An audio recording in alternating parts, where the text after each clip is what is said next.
Hello, my name is Marta Symkowick and I will be attending Williams College in the fall. For my career, I will utilize the tool of computer science to analyze how climate change is affecting the health of different populations unequally and help to discover new solutions as a climate analyst. So, one of my earliest memories is my dad looming over me and leaning down with something yellow and long and slimy in his hands and saying, "Marta, you gotta kiss the banana slug in order to join the banana slug club." And I pursed my lips back, leaned down, and I kissed the banana slug. But that's not everything I did. I ran home, I grabbed a copy of National Geographic, I flipped to the article on banana slugs, and I started reading about the gastropod. I started reading about the mucus, how it traps gels and has these elastic properties, and I was fascinated. I've always been riveted by ecology. There's just something about this ancient way that the world functions that's outside of the touch of human hands that just captures my attention. But with ecology comes climate change, and I've always been highly aware of this issue, and it's something that's very important to me. I convinced my family not to eat beef to reduce our carbon footprint. I got to interview this amazing expert with the California Coastal Commission, and we just talked about offshore wind power, which is crazy, by the way. I mean, these huge turbines, the size of the Eiffel Tower, essentially floating in our oceans, is just it's fascinating. And we talked about that for an hour and a half. So it's something that really interests me. But why do I want to also do something related to public health and computer science? Well, I've been lucky enough to go down to Honduras and to be a part of these medical brigades. We set up in Cumayagua in these rural villages to give access to healthcare to the people who do not have access. And every time I go, I kind of wonder, well, how can I actually make a sustainable impact? I see we go for a week. Do we really help them? I mean, maybe for a month, and then they need a refill on their prescription. What can we do that's gonna last? And so recently I was going down, I was applying fluoride varnish to these kindergartners, and the first one opens up his mouth and over 50% of his teeth are decayed. They're falling out, and I can see he's in pain when I apply it and I touch it, and he winces, and I can see it's affecting his health. But fluoride varnish, we only do that once every 6 months. Maybe that's somewhere I can actually make a difference. So I go home and I start researching. I spend a lot of late nights reading up on different studies that they've done already. I find that it's something I actually can do, and with younger kids, to prevent that from happening. I found that it can lead to severe malnutrition.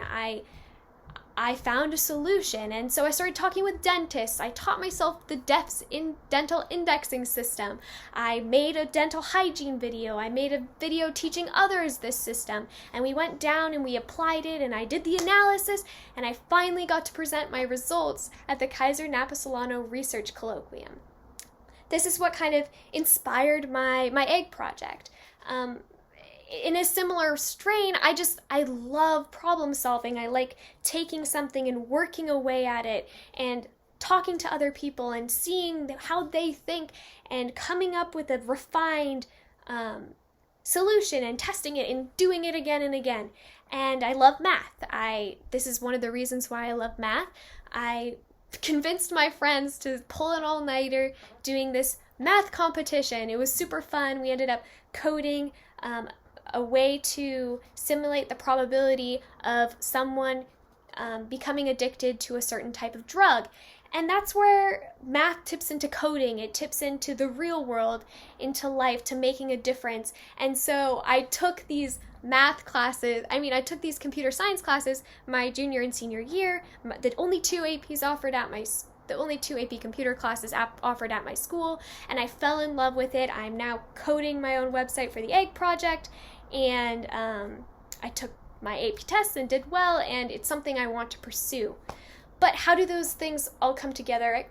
like I said, as a climate analyst, but the type of climate analyst that uses what they know, uses this unique perspective of being able to tie in all these different backgrounds into creating and finding a new solution. So, for example, water. I've just been reading a lot about this resource of water and how we're running out of it.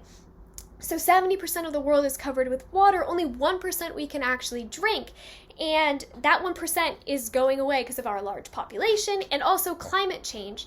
And what does that mean? It means farmers are no longer going to be able to have their crops in many areas around the world. It means people are going to starve. It's the one resource where we're running out of it in a sense, but it's also essential for life. It also causes, the contamination of this water, the rising sea levels causes the bacteria that causes cholera to get in there. And cholera is the disease that kills the most people every year. I think it's 120,000 deaths on average a year. Really severe, like 40% death rate. People just lose all their water, their ion channels no longer function.